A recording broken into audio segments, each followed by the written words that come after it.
Mga bro, eto na ang aksyon ng Philippine Navy o PN. Matindi ang laban para sa ating teritoryo sa karagatan, kaya naman nagsimula ng mag-deploy ang PN ng Surface Action Groups o Multiple Naval Vessels. Power move ito mga bro. Ito ang sagot ng ating Navy sa lumalaking hamon sa West Philippine Sea. Kung kailan pa tumitindi ang tensyon, doon naman tayo bumabawi. Ayon kay PN spokesperson Captain John Percy Alcos, focus ngayon ng Navy ang pagpapalakas ng kanilang warfighting capabilities. Ang deployment ng Surface Action Groups ay isang patunay na hindi lang tayo nakikipanood, lumalaban tayo. Ang ibig sabihin nito, mas maraming barko ang umiikot, nagmamatsyag, at handang tumugon sa anumang banta. Laban kung laban mga bro.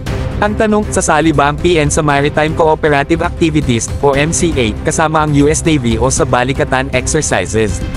Ang sagot, bakit hindi? Ayon kay Captain Alcos, welcome sa kanila ang ganitong mga collaborative efforts. At alam nyo, mga bro, ang ganitong partnership ay malaking tulong hindi lang sa training, kundi pati sa pagpapakita na hindi tayo nag-iisa sa laban para sa ating karagatan. Pero syempre, huwag din nating maliitin ang kakayahan ng ating Navy. Sa tulong ng mga Surface Action Groups, makikita natin ang unti-unting pag-angat ng PN sa pagiging mas modernisado at mas handa. Ang pag-deploy ng maraming vessels ay hindi lang tungkol sa pagpapakita ng puwersa, kundi isang malinaw na mensahe, handa tayong ipaglaban ang atin. Real talk mga bro, kailangan pa rin nating mag-invest ng mas malaki sa modernisasyon ng ating Navy. Sa dami ng hamon, kailangang makipagsabayan tayo sa teknolohiya at armamento. Pero sa ngayon, ang bawat hakbang tulad nito ay patunay na may pag-asa tayo.